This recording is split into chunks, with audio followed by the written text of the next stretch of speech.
अस्सलाम वालेकुम, मैं हूं आदिल शाजिब। क्या इमरान खान की हुकूमत को आर्मी चीफ की तैनाती का फैसला ना करने की वजह से हटाया गया? क्या इमरान खान ने इदारों के साथ मिसाला मंसूबा पाए तकमील तक पहुंचाना था? क्या इमरान खान नई तैनातियां करके अपोजिशन को सजाएं दिलवाना और सियासी मैदान से बाहर करना चाहते थे? ये वो सवालात हैं जो गुज़श्ता हफ्ते से सहाफती और सियासी हल्कों में बार बार पूछे जा रहे हैं, और अब इन सवालात के जवाबात जानने के लिए तहरीक इंसाफ की जानिब से एक जुडिशल कमीशन बनाने का मुतालबा किया जा रहा है। इन सवालात के उठने की वजह वफाकी वजीर तवानाई खुर्रम दस्तगीर की जानिब से उनका हालिया बयान है।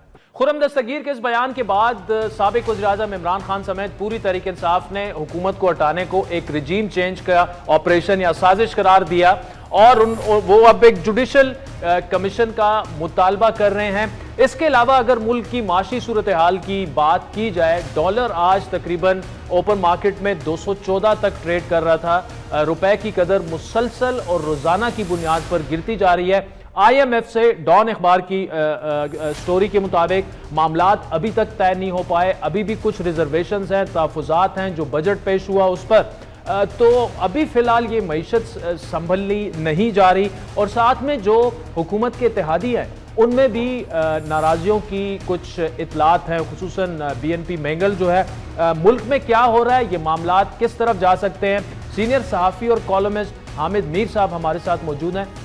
Hamid Mir sahab, thank you so much for joining अस। मीर साहब, ये बताइएगा कि शहबाज शरीफ साहब की गवर्नमेंट आई, इत्तेहादी हुकूमत बनी, तो शुरू में तो इनको सियासी मसले मसाइल बहुत थे। इमरान खान एक साजिशी बयानिया नाम नहाद लेकर सड़कों पर आ गए थे और बड़ा टफ टाइम दे रहे थे। अब आहिस्ता आहिस्ता सियासी मुश्किलात तो एक तरफ अगर कम हो गई हैं, लेकिन अदरवाइज हुकूमत की जो माशी मुश्किलात हैं वो कम होते हमें नजर नहीं आ रही। और आज भी देखें, डॉलर जो है तकरीबन 214 में ट्रेड कर रहा है। ये मसले मसाइल जो हैं, क्या आप समझते हैं कि ये हुकूमत काबू उस पर पालेगी? फिलहाल तो ऐसा लगता नहीं है, IMF भी फिलहाल नहीं मान रहा, तो ये मुश्किलात तो बढ़ती हुई नजर आ रही हैं हमें। करूंगा कि अभी मेरे ख्याल में शहबाज शरीफ साहब की सियासी मुश्किलात अभी कम नहीं हुई। उसकी वजह यह है कि आपको बज़ाहिर सिर्फ उनकी सियासी मुश्किल जो है वो इमरान खान साहब नज़र आते हैं। इमरान खान साहब जो हैं वो सिर्फ उनकी एक सियासी मुश्किल नहीं है, उनकी सबसे बड़ी सियासी मुश्किल ये है कि जिन वादों पर उन्होंने इमरान खान साहब के इत्तेहादी तोड़े थे और अपने इत्तेहादी बनाए थे, वो वादे पूरे नहीं हो रहे।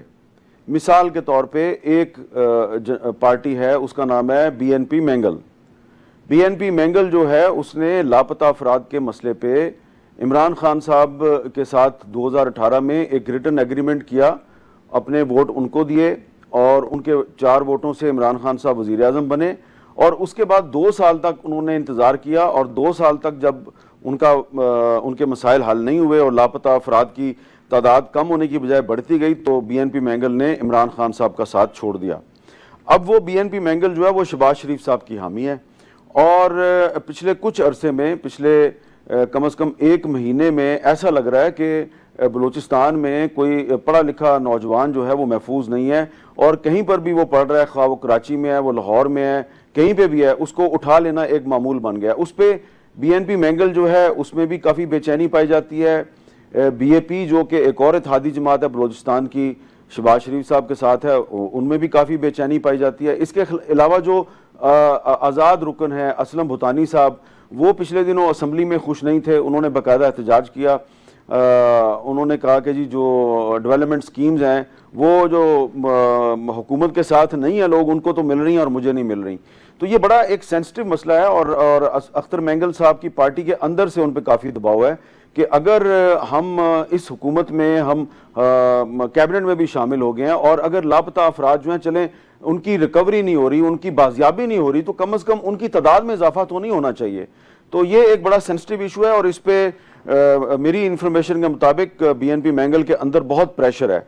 और अख्तर मैंगल साहब जो हैं वो अभी अपनी अहलिया मोहतरमा की बीमारी की वजह से पाकिस्तान से बाहर हैं। जैसे ही पाकिस्तान वापस आएंगे वो पार्टी का एक आला सतही इजलास बुलाएंगे और वो कोई भी फैसला कर सकते हैं। तो ये शहबाज शरीफ साहब बिल्कुल ना समझें कि जनाब उनका मसला सिर्फ इमरान खान है, उनका मसला सिर्फ इमरान खान नहीं है। उनका मसला जो है वो उनके इत्तेहादी भी हैं, और उनके वादे जो हैं, जो उनसे वादे शहबाज शरीफ साहब ने किए हैं, वो उनको पूरे करने पड़ेंगे। उसके बाद मैशत पे आ जाएं।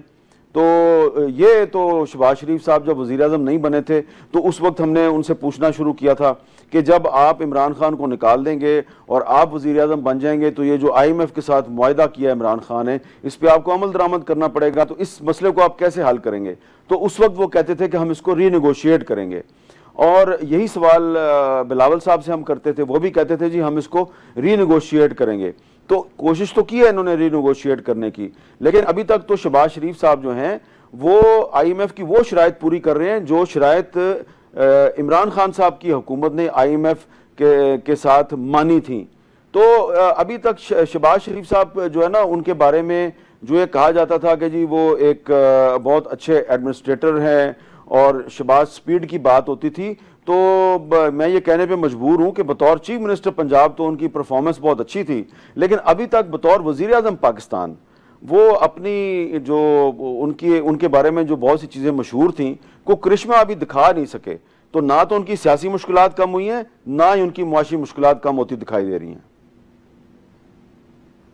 तो मीर साहब ये सिचुएशन किस तरफ जा सकती है? अब देखिए PTI तो फिलहाल असम्बलियों से तो बाहर है। अगर मैंगल साहब की पार्टी जो है बलूचिस्तान अवामी पार्टी के साथ ही वो अगर फैसला करते हैं या अलग से वो फैसला करते हैं कि जी हमने अब सपोर्ट विड्रॉ कर देनी है, तो ये तो फिर बड़ी ट्रबल में हो जाएगी और शहबाज साहब की गवर्नमेंट तो खत्म भी हो सकती है, फिर बात वही इलेक्शन की तरफ जा सकती है। देखें, इसमें आप ये कह सकते, क्योंकि असेंबली के अंदर PTI मौजूद नहीं है, तो फर्ज करें कि अगर BNP मैंगल के 4 वोट जो हैं वो माइनस हो जाते हैं, वो अपनी हमायत वापस ले लेते हैं, और मेरी इतला के मुताबिक 1-2 और भी MNAs जो हैं वो खुश नहीं हैं, इत्तेहादी वो खुश नहीं है, तो अगर 5-6 वोट कम हो जाते हैं शहबाज शरीफ साहब के, तो उनको एतमाद का वोट दोबारा लेना पड़ेगा। और जब वो एतमाद का वोट लेंगे और उनके 172 नंबर पूरे नहीं होंगे तो उनके लिए एक प्रॉब्लम क्रिएट हो सकती है। तो इस वक्त शहबाज शरीफ साहब के लिए जो सबसे बड़ी ज़रूरत है वो ये है कि वो जो है ना अपने इत्तेहादियों से गाफिल ना हो।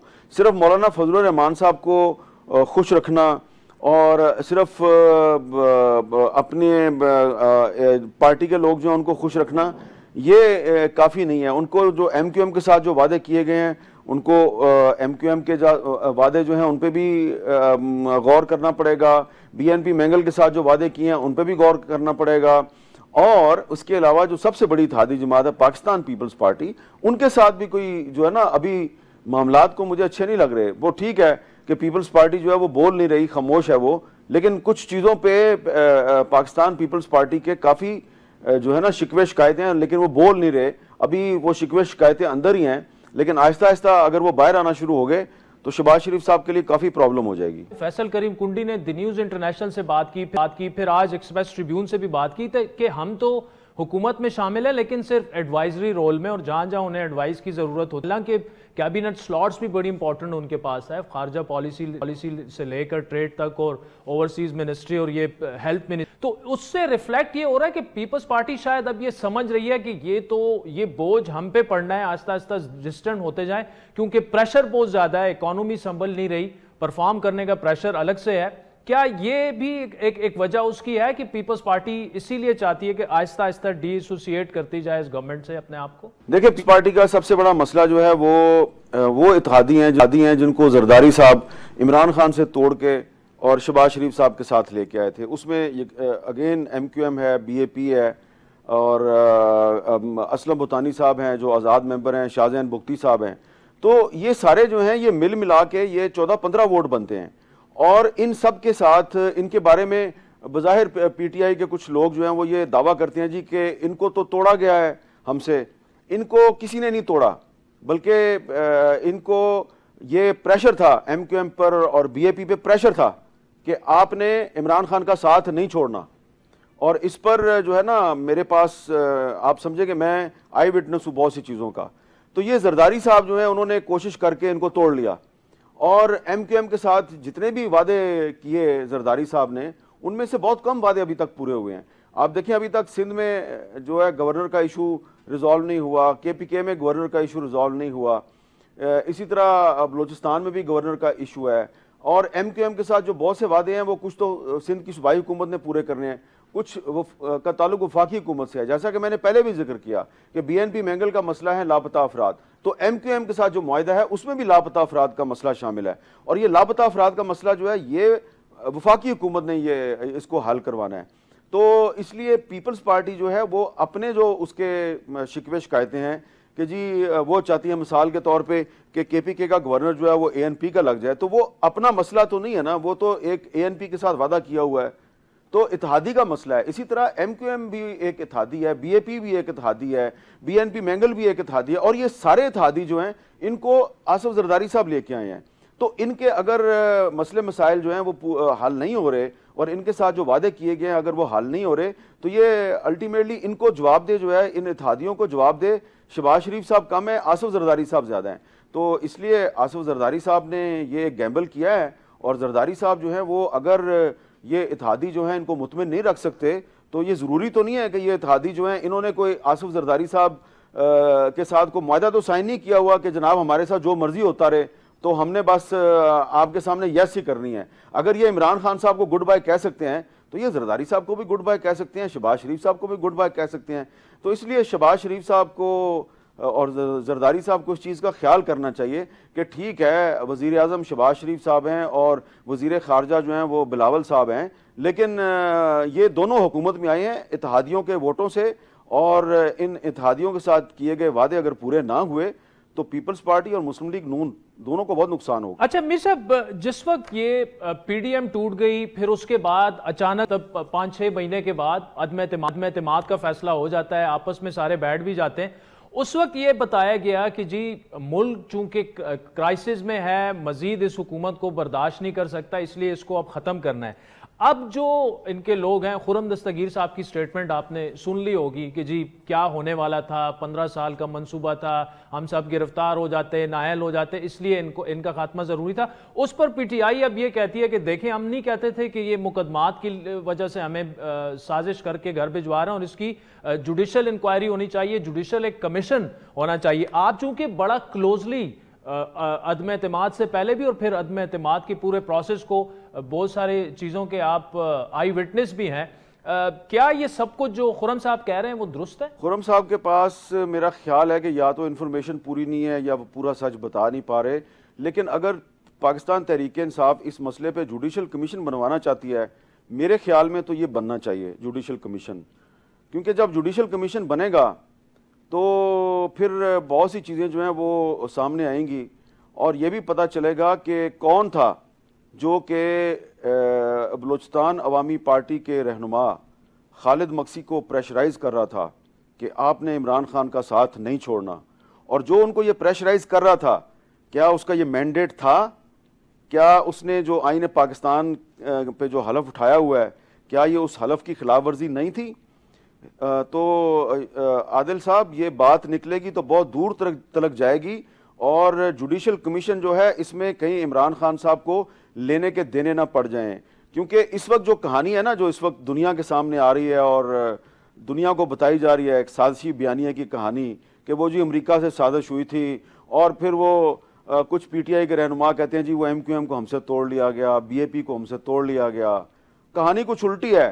MQM और BAP को प्रेशराइज किया जा रहा था कि आपने इमरान खान का साथ नहीं छोड़ना, और इसके सबूत मौजूद हैं, और मुस्लिम लीग नून के कुछ रहनुमा जो हैं उनके पास भी ऐसी एविडेंस मौजूद है कि कौन उनको कह रहा था कि आप जरा तहरीक अदम एतमाद से परहेज करें, कौन पीपल्स पार्टी को डरा धमका रहा था कि आप जरा तहरीक अदम एतमाद से जरा परहेज करें। तो ये मामला जो है ना ये बहुत ही गड़बड़ हो जाएगा, और इसमें सिर्फ नुकसान इमरान खान का नहीं होगा, बहुत से लोगों का, बहुत बड़े बड़े ताकतवर लोग जो हैं वो एक्सपोज हो जाएंगे। और ये जिस तरह फिर एबटाबाद कमीशन की इंक्वायरी रिपोर्ट सामने नहीं आई, तो मैं आपको लिख के देने के लिए तैयार हूं कि ये जो जुडिशल कमीशन बनेगा इसमें जो गवाहियां आएंगी, इसमें जो शवाहिद आएंगे, तो इस कमीशन की रिपोर्ट कभी सामने नहीं आएगी। लेकिन जिन बातों की तरफ मैं इशारा कर रहा हूं, ये बातें जो है ना इनको ज्यादा देर तक छुपाना बड़ा मुश्किल है। ये सारे राज बहुत जल्द कौम के सामने आ जाएंगे। मीर साहब, पीपल्स पार्टी को क्या ऐसा खौफ था या डर था, या ये कह लें कि क्या हुकूमत में आने की क्या थी कि अचानक PDM में भी वापस, और ये पूरे प्रोसेस में जरदारी साहब ने लीड किया, चाहे वो 20-25 MNAs को संभालना हो, उनसे बात करनी हो, या बलूचिस्तान अवामी पार्टी को मनाना हो, चौधरी शुजात साहब को मनाना हो, साथ में मैंगल साहब को मनाना हो, बड़ा एक कलीदी किरदार था जरदारी साहब का अदम एतमाद में। क्या वजह थी, क्यों जरदारी साहब अचानक एक ही दम कन्विंस हो गए? कन्विंस नहीं हुए। असल में पाकिस्तान तहरीक इंसाफ की क़यादत जो है उसने 3-4 मुख्तलिफ चैनल से पीपल्स पार्टी को इंगेज करने की कोशिश की थी। कुछ चीज़ों का तो आपको पता चल गया है, एक तो मलक रियाज साहब के ज़रिए इंगेज करने की कोशिश की थी, कुछ और भी पीपल्स पार्टी के रहनुमा जो हैं उनको इंगेज किया गया था, और पीपल्स पार्टी को ये पैगाम भिजवाया गया था कि आप हमारे साथ कोई गिव एंड टेक कर लें, यानी कि पीटीआई और पीपल्स पार्टी आपस में को गिव एंड टेक कर लें। उसमें एक प्रपोजल ये थी कि पीपल्स पार्टी जो है वो सिंध गवर्नमेंट में पीटीआई को एडजस्ट कर ले, और पीटीआई जो है वो फेडरल गवर्नमेंट में पीपल्स पार्टी को एडजस्ट कर लेगी। लेकिन जरदारी साहब ने ये जो प्रपोजल थी इसको मुस्तरद कर दिया। फिर इसमें कुछ और लोग आ गए और उन्होंने जरदारी साहब को ये कहा जी कि ये हम बहुत जल्द अप्रैल 2022 तक नए आर्मी चीफ की अपॉइंटमेंट करने वाले हैं, और उसके बाद इसी साल इलेक्शन हो जाएगा, और आपको पता है कि जब आर्मी चीफ बदल जाएगा और फिर जब इलेक्शन होगा तो उसमें तो फिर इमरान खान को 2/3 मेजॉरिटी मिलेगी, और आपका ख्याल है कि सिंध में आपकी जो वोट बैंक है वो बरकरार है और आप यहाँ से दोबारा सीटें निकाल लेंगे, तो हो सकता है आपको भी नुकसान हो। तो बेहतर है कि आप हमारे साथ मिल जाएं, इमरान खान के साथ कोऑपरेशन कर लें, क्योंकि फिर 2/3 मेजॉरिटी के बाद तो जो है ना बहुत सी अमेंडमेंट्स होनी है और आइन में बहुत सी तब्दीलियाँ होंगी। तो उसमें फिर जब इन्होंने पीपल्स पार्टी ने, वो जो लोग थे जिन्होंने ये प्रपोजल दिया पीपल्स पार्टी को, उनको इंगेज किया और कहा जी अच्छा बताएं आप क्या क्या करना चाहते हैं। इनको पता चला कि ये तो पूरे का पूरा पाकिस्तान का जो 1973 का आइन है उसको बदलना चाह रहे हैं, सदारती निज़ाम पाकिस्तान में लाना चाह रहे हैं, 18वीं तरमीम को रोल बैक करना चाह रहे हैं, फिर कालाबाग डैम को भी इसमें इम्पोज करना चाह रहे थे पीपल्स पार्टी पे। तो फिर पीपल्स पार्टी ने यह फैसला किया कि ये तो इसका मतलब है कि अप्रैल 2022 के में नई अपॉइंटमेंट के बाद जो एक सीक्वेंस ऑफ इवेंट्स चलेगा, तो उसके नतीजे में इसी साल इलेक्शन होगा और इलेक्शन में धांधली के जरिए 2/3 मेजॉरिटी दी जाएगी इमरान खान को और सब कुछ रोल बैक हो जाएगा, 73 का कॉन्स्टिट्यूशन भी रोल बैक हो जाएगा। मीर साहब कतई कलामी की माफी, क्या नून लीग को भी यही खदशात थे? ऑल्दो 18वीं तरमीम उनका कोई, मेरा नहीं ख्याल कि कोई ज्यादा मसला है, लेकिन नून लीग को भी क्या यही खदशात थे? नून लीग जो है उसको मेरा ख्याल है इतनी सूरत हाल की नज़ाकत का एहसास नहीं था, क्योंकि एक्चुअली तो इमरान खान साहब और वो लोग जो इमरान खान के साथ मिल के पाकिस्तान में सदारती निज़ाम नाफिज करना चाह रहे थे, वो दरअसल चाह रहे थे कि पीपल्स पार्टी को साथ मिला के तो नून लीग को विक्टिमाइज किया जाए, नून लीग वालों पे मुकदमे बना के इनको जेल में डाल दिया जाए और इनको फिर बाहर ही ना आने दिया जाए और इनकी बहुत से जो लोग हैं उनको डिस्क्वालीफाई कर दिया जाए। तो नून लीग को सिर्फ इतना ही पता है जितना आपको खुर्रम साहब बता रहे हैं। लेकिन उसके बाद जो फिर जरदारी साहब के साथ जब शहबाज शरीफ साहब की गुफ्तगू शुरू हुई, फिर जरदारी साहब की जब नवाज शरीफ साहब के साथ गुफ्तगू शुरू हुई, तो फिर जरदारी साहब ने इनको थोड़ा थोड़ा बताना शुरू किया कि भाई इनका प्लान दरअसल ये है। लेकिन आदिल साहब, ज़्यादातर जो मुस्लिम लीग नून के रहनुमा हैं, जब आप उनसे पूछेंगे, इवन पीपल्स पार्टी के रहनुमाओं से भी जब आप पूछेंगे कि यार ये आपको पता भी था कि इमरान खान ने IMF के साथ मुआहदा किया हुआ है और अगर आपने इमरान खान को निकाल दिया तो आपको ये सारे काम करने पड़ेंगे जो अब आप हुकूमत में आगे कर रहे हैं, तो आप इमरान खान को क्यों निकालना चाहते हैं? तो प्राइवेटली तो वो बता देंगे कि ये मसला था, लेकिन पब्लिकली नहीं बताएंगे। मसला फिर वही आता है कि कुछ लोगों का वो नाम ले नहीं सकते। हाँ, अगर जुडिशल कमीशन बन जाए वहां पे वो ये नाम जरूर लेंगे, और इसलिए मैं तो जाती तौर पे चाहता हूं कि जुडिशल कमीशन बन जाए, लेकिन मुझे खदशा है कि जुडिशल कमीशन की रिपोर्ट कभी सामने नहीं आएगी। अच्छा मीर साहब, आपने अप्रैल का जो हवाला दिया कि जी PTI की शायद ये सोच थी और पीपल्स पार्टी को भी ये सेल करने की कोशिश की गई कि अप्रैल में नए आर्मी चीफ की तैनाती हो जाएगी, फिर इंतखाबात होंगे, 2/3 मेजॉरिटी होगी। लेकिन खान साहब ने कल ही ये बात कही है कि जी मैंने तो सोचा भी नहीं था कि किसी के बारे में या कोई पसंदीदा मेरी शख्सियत थी कि इनको आर्मी चीफ बनाऊंगा, बल्कि मैंने तो तैनाती के बारे में अभी नहीं सोचा था। तो क्या वो दुरुस्त फरमा रहे हैं? नहीं सोचा था उन्होंने बिल्कुल? देखें, कोई भी सियासतदान हो, इमरान खान हो, आसिफ जरदारी हो, शहबाज शरीफ हो, वो जब ऐसी सूरत में फंस जाए तो आप उसे तवक्को कर सकते हैं कि वो कौम के सामने कोई भी दावा कर सकता है। तो मैं ज़ाती तौर पे इमरान खान साहब की इस बात से इत्तफाक नहीं करता, इसलिए कि इमरान खान साहब जो हैं वो अपनी प्राइवेट महफिलों में, और उनके बहुत से वुज़रा जो हैं वो भी प्राइवेटली जो हैं वो बड़े पुरएतमाद थे। और मेरे साथ जनाब, मेरे साथ शर्तें लगाई कुछ सीनियर वुज़रा ने, तहरीक इंसाफ के सीनियर वुज़रा ने। जब अभी तहरीक अदम एतमाद नहीं आई थी, मेरे साथ शर्तें लगा रहे थे कि यार ये आप क्या वाशिंगटन पोस्ट में लिख रहे हैं कि अगर ISI न्यूट्रल हो गई तो हमारे 20 बंदे टूट जाएंगे और तहरीक अदम एतमाद आ सकती है। उन्होंने कहा तहरीक अदम एतमाद कभी भी नहीं आएगी। इमरान खान साहब जो हैं वो इतने ओवर कॉन्फिडेंट थे, उनका ख्याल था ये तहरीक अदम एतमाद का सिर्फ मुझे डरावा दे रहे हैं, ये कभी तहरीक अदम एतमाद लेके आ ही नहीं सकते। जब तहरीक अदम एतमाद का ऐलान हुआ तो उनको बड़ा सरप्राइज मिला। तो इसलिए जो है ना, इमरान खान साहब जो हैं वो, उनको अच्छी तरह पता है कि वो किसको आर्मी चीफ बनाना चाह रहे थे, और इनके वजीरों को भी पता है, और ये पूरा एक ब्लूप्रिंट था।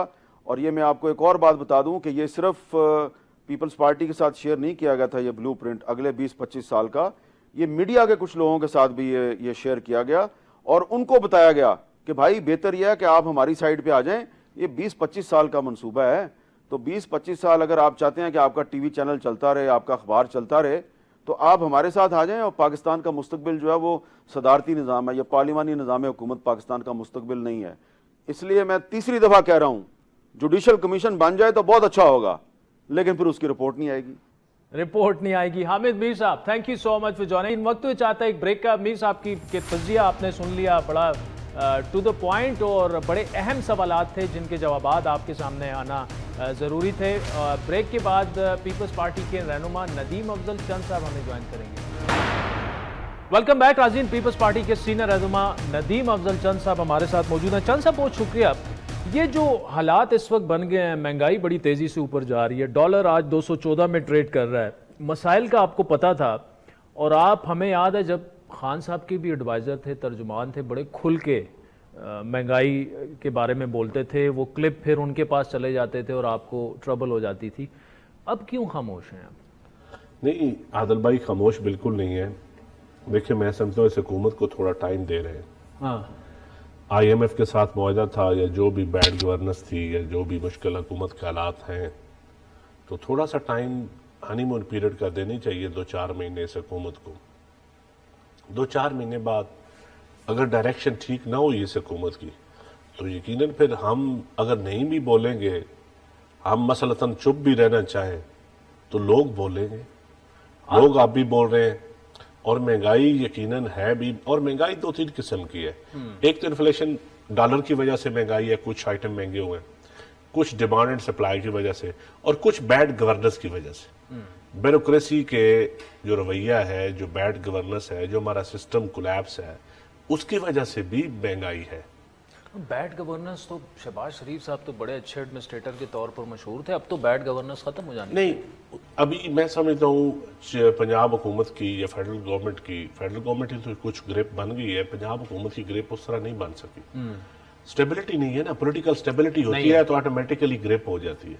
जब असम्बली के अंदर अभी आपके रौले पड़े हो, इजलास आपको असम्बली बिल्डिंग से बाहर करना पड़े, तो ज़िमनी इलेक्शन हो रहे हो, इंतजामिया उधर मसरूफ हो, फिर हमारा सिस्टम में कोई मार्केट कमेटीज, कोई सब्जी मंडियां, कोई करियाने, कोई होल सेलर, परचूनर को चेक करने का कोई मैकेनिज्म नहीं है।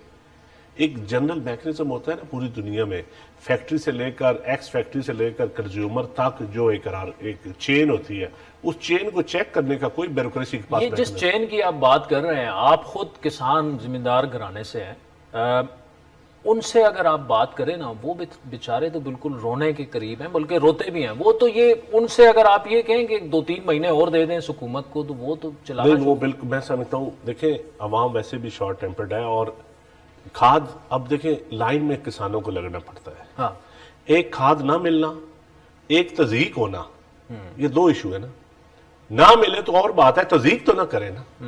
अब इंतजामिया तज़ीक भी कर रही है किसानों की, और वो फिर हुकूमत के खाते में पड़ेगी। तो मैं समझता हूं कि तज़ीक नहीं होनी चाहिए। इसी तरह कंज्यूमर, आप यूटिलिटी स्टोर पर जाएं, लाइनें लगी हुई हैं, जो भी है, लेकिन वो जो मिडिल क्लास का, जो सफेद पोश आदमी, जो गरीब आदमी लाइन लेके 2 किलो आटा जो तज़ीक होती है, और जो तो उसकी तज़ीक नहीं होनी अच्छा, चाहिए। ये चीज जो है ना, मुझे जाती तौर पर भी पता है कि आप कैबिनेट में भी बड़े खुल के खान साहब के सामने ये सारी चीजें रखते थे। अब तो आप कैबिनेट का हिस्सा नहीं है, लेकिन पीपल्स पार्टी के बहुत से आपके दोस्त कैबिनेट में बैठे हुए हैं, तो क्यों ये बात शहबाज शरीफ साहब? मैं समझता हूँ कि अभी भी मेरी 2-3 कैबिनेट मेंबर से बात हुई है, इंडस्ट्री मिनिस्ट्री से, मैं यूटिलिटी स्टोर के हवाले से मैं अभी मिनिस्टर से मिल के आया हूँ, और खाद के हवाले से भी मैं आज मिनिस्टर तारक चीमा साहब को मिलने गया था, मुलाकात नहीं हुई। तो मैं समझता हूँ कि ये इश्यूज ऐसे हैं, ठीक है हम गवर्नमेंट का हिस्सा है, हमारी जमात, हम अपने वज़रा को भी अपनी पार्टी को ज़रूर कहेंगे कि नून लीग को कहें कि कुछ जो इशू ठीक हो सकते हैं वो करने चाहिए, वो करने और चाहिए। मेरे ख्याल में प्रॉपरली ब्यूरोक्रेसी वो काम नहीं कर रही, अभी भी नहीं हो रहा। ठीक। अच्छा, मुझे ये बताइए चंद साहब कि कुंडी साहब की एक स्टेटमेंट आई कि पीपल्स पार्टी तो एक एडवाइजरी रोल में गवर्नमेंट में है, मेन जो स्टेक है वो तो पीएमएलएन का है। क्या पीपल्स पार्टी में ये एक सोच है कि देखिए अब हम हुकूमत में तो आ गए हैं और ये सियासी कीमत सिर्फ नून लीग को नहीं हमें भी अदा करनी पड़ेगी अगर डिलीवर ना कर पाए तो? नहीं, देखिए ये एक सोच है और हकीकत भी है, लेकिन मेन ड्राइविंग सीट पे तो नून लीग है ना, चीफ मिनिस्टर पंजाब उनका है और प्राइम मिनिस्टर उनके हैं, मेन वजारतें उनके पास हैं, और उनको फ्री हैंड भी दिए हुआ है पीपल्स पार्टी ने।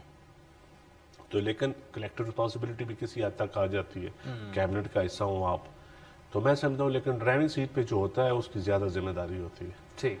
तो नून लीग को इत्तेहादी जमातों के साथ मिलके अगर कोई इत्तेहादी जमातें खदशात हैं उनको जमातों में, तो वो आपस में बैठ के हल हो जाते हैं, लेकिन अवाम को रिलीफ तो दे। मुश्किल हालात हैं तो मुश्किल हालात, देखिए मुश्किल हालात हम जब कहते हैं ना, तो मुश्किल हालात में सेक्रीफाइस फिर एलीट क्लास को भी करना चाहिए, खा पॉलिटिकल एलीट है, ब्यूरोक्रेटिक एलीट है या बिजनेसमैनों की एलीट है, बिल्कुल सरमायादारों की एलीट क्लास, उनको भी जब सेक्रीफाइस वो भी थोड़ा सा कुर्बानी देंगे तो फिर अवाम वो मरहम की पट्टी होगा। लेकिन अगर बड़े आदमी ना अपनी मराहत में कम करें, सरकार को भी उसी तरह एंजॉय करते रहें, मराहत में भी कमी ना हो, ऑस्टेरिटी भी ना आए नजर लोगों को कफैत शारी भी नजर ना आए, लोगों को ऐसा भी नजर ना आए कि हमारे टैक्स पेयर के पैसों से गर्म स्विमिंग पूल में आप नहा रहे हैं और जहाजों पे आप सफर कर रहे हैं, तो फिर लोग माइंड तो फिर उनका बनता है घबराना, मतलब लोगों का सबर, फिर उनका गुस्सा करना भी, उनका परेशान होना भी बनता है। कब तक सबर जवाब दे जाएगा या दे चुका है लोगों का आपके ख्याल में? आप हल्के में जाते रहते हैं। मेरे ख्याल में लोग थोड़ा सा रीजनेबल सोच ये रखते हैं कि IMF की वजह से, पिछली हुकूमत की बैड गवर्नेंस की वजह से थोड़ा सा टाइम इस हुकूमत को देना चाहते हैं, ठीक, लेकिन इतना लंबा भी नहीं देंगे, इतना लंबा टाइम नहीं देंगे। अच्छा, ये बताइएगा कि जो खुर्रम दस्तगीर साहब बात कर रहे हैं कि जी साल के आखिर में खान साहब ने डिस्क्वालिफिकेशन करवा देनी थी सबकी, नैब में 100 जजेस आने थे और इस वजह से जो है 15 साल का कोई मंसूबा था, इन्होंने किसी और को नहीं आने देना था। क्या पीपल्स पार्टी के भी यही खदशात थे और ये बात किस हद तक? जी पार्टी के अंदर तो कोई डिस्कशन नहीं हुई इस टॉपिक पे, लेकिन पॉलिटिकल जो सेंस है वो यही कहती है कि रियासती इदारे खान साहब के साथ भरपूर तावन कर रहे थे। अब कई किस्म का तावन था, कुछ आइन के हदूद के अंदर भी तावन था, कुछ मावरा आइन भी पॉलिटिकल इंजीनियरिंग के लिए भी तावन था। ठीक, जो पॉलिटिकल इंजीनियरिंग हो रही थी वो गलत थी, उसमें से इदारों की बजाय कुछ शख्सियात प्रोएक्टिव रोल अदा कर रही थी। शाह से ज्यादा शाह के वफादार भी लोग थे। तो मैं समझता हूं वो लोग क्योंकि पीछे हटे हैं, ये जो आपको चंद साफी आप नजर आते हैं ना, आपको पॉलिटिकल वर्कर बने हुए हैं, इनके उन शख्सियात से बहुत अच्छा ताल्लुकात। ठीक, वो इसलिए उनके भी दिल को लगी हुई है। अच्छा, वो भी मौजूद सब की एक मतलब असल आप ये समझते हैं कि कुछ लोग जो उनका साथ दे रहे थे, मावराए आयन दे रहे थे, वो उनको पीछे हटाया गया और इदारे न्यूट्रल हो गए, तो अदम एतमाद जो है वो। और देखिए बदकिस्मती ये है कि हम एज ए पॉलिटिकल वर्कर सारों की डिमांड रही है आज तक कि इदारे न्यूट्रल होने चाहिए, और आज हम कोई न्यूट्रल बनता है तो हम उसको गाली देते हैं। ये बहुत बड़ा अलमिया है। ठीक, फिर आप कल को कोई न्यूट्रल नहीं रहेगा तो फिर आप क्या कहेंगे? एक तरफ आप मुशर्रफ को हम आज तक कोस रहे हैं, ज़ियाउल हक को हम आज तक कोस रहे हैं, और दूसरी तरफ इस्लामी जमहूरी इत्तेहाद बनी थी, लोग याद कोसते थे। 2018 में भी कुछ पॉलिटिकल इंजीनियरिंग हुई, उसको भी लोग कोसते हैं। तो मैं समझता हूँ अगर जुडिशरी, अगर कोई और इदारा न्यूट्रल होना चाहे, रूल ऑफ लॉ की तरफ जाना चाहे, तो इसमें उनको एप्रिशिएट करना चाहिए बजाय उनको गालियां देने के। ठीक, अच्छा मुझे एक जाती सवाल आपसे पूछता हूँ जो कि कुछ लोगों ने उठाया भी।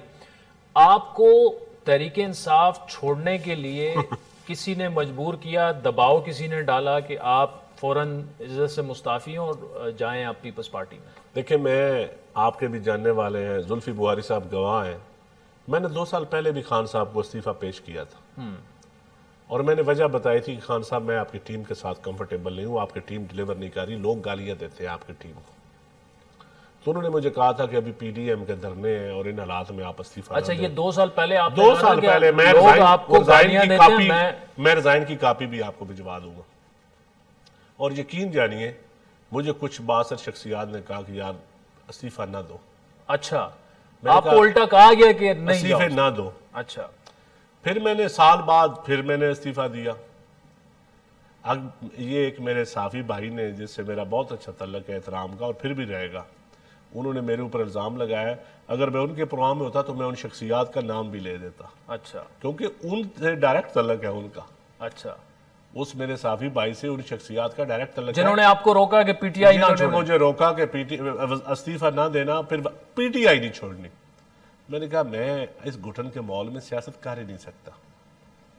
मैं बड़ा आज़ाद मंशा फ्री लांस सियासतदान वर्कर हूँ, सियासतदान तो नहीं हूँ, वर्कर हूँ, तो मैं अपनी मर्जी के मुताबिक ही सियासत करता हूँ।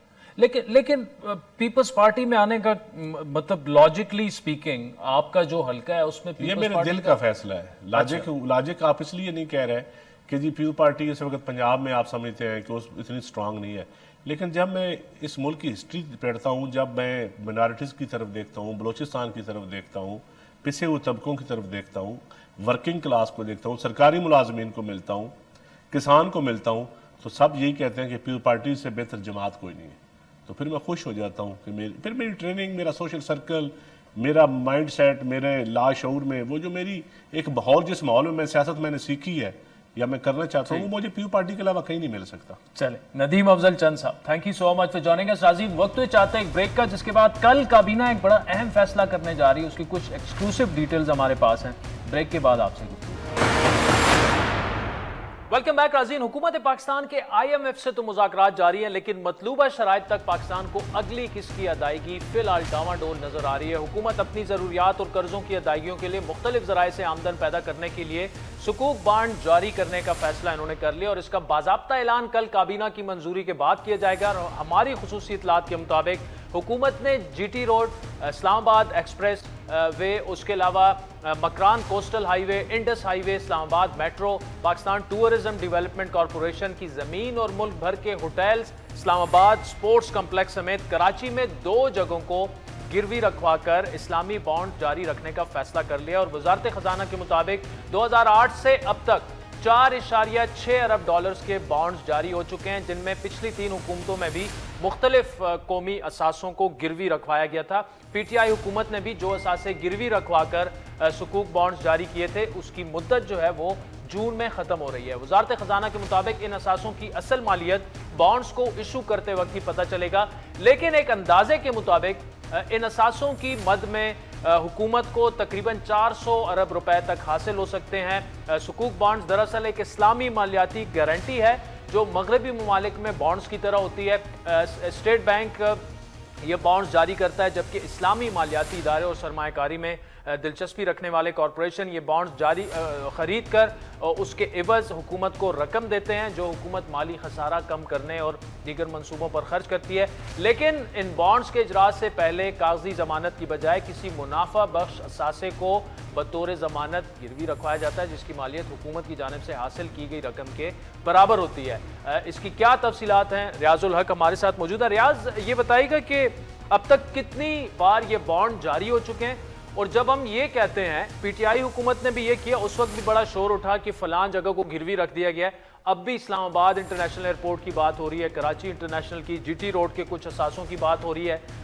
आसान अल्फाज में तो ये है कि इसको हुकूमत गिरवी रख रही है, लेकिन इसका क्या मतलब, इसका क्या है, क्या होने वाला है? आदिल, अब तक तकरीबन 53 मरतबा जब से मुशर्रफ के दौर से ये सिलसिला शुरू हुआ था, और जो कल दस्तावेज़ात रखी जाएंगी काबीना के सामने, उनके मुताबिक 2008 और 10 से ऑनवर्ड्स अब तक तमाम हुकूमतें जो आई हैं उन्होंने बाकायदा तौर पे सुकूक बॉन्ड्स का इजरा किया और पैसे रेवेन्यू जनरेट करने की कोशिश की। तो बुनियादी इसका मकसद ये होता है कि जब ट्रेड डेफिसिट हो जाए, जब आपके एक्सपोर्ट्स कम है और इंपोर्ट ज़्यादा हैं, तो उनको करने के लिए आपके पास पैसे नहीं है, कर्ज़ों की अदायगी करनी है, रेवेन्यू जनरेशन उस तरह नहीं है, तो आप मार्केट में, इंटरनेशनल मार्केट में सुकूक बॉन्ड्स जारी करते हैं। तो आपसे उसके एवज़ आप कुछ गारंटीज़ देते हैं जो पेपर गारंटी नहीं होती, सिर्फ फिजिकल जो टेंजेबल एसेट्स कहा जाता है उसके अगेंस्ट। तो मुख्तलिफ एयरपोर्ट्स को रखा गया, माजी में हमने देखा PTI के दौर में भी और नून लीग के दौर में, इससे पहले डार साहब ने भी रखवाए, और ये सारा जिस तरह मैंने कहा ये होता रहा।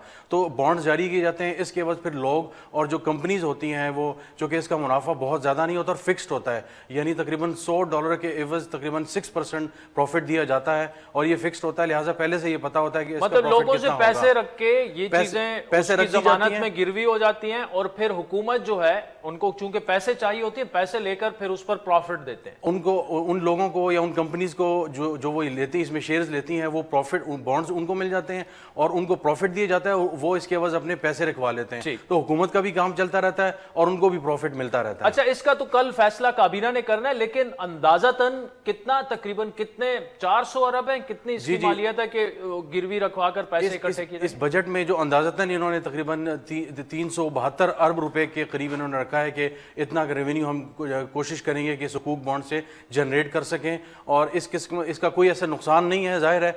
लेकिन उमूमी तौर पे ये होता है कि भाषा डैम अगर हम बना रहे हैं तो भाषा डैम अगर हम बनाएंगे, हमें उससे जो आमदन होगी तो हम उसके बदले में सुकूक बॉन्ड जारी करते हैं। लेकिन चूंकि हमारी इकोनॉमीज ऐसी हैं, उसकी हालत ऐसी है कि हम जो एसेट्स ऑलरेडी मौजूद हैं उसके अगेंस्ट से बॉन्ड जारी करवाते हैं और फिर उस पर मुनाफा लेके तो पैसे उनसे ले लेते हैं। चले, रियाजुल हक, thank you so much for joining अस। नाज़रीन, आज के प्रोग्राम पर आपके फीडबैक के मुंतज़िर रहेंगे। हमारा ट्विटर हैंडल है @आदिल। मुझे मेरी टीम से इजाजत दीजिए।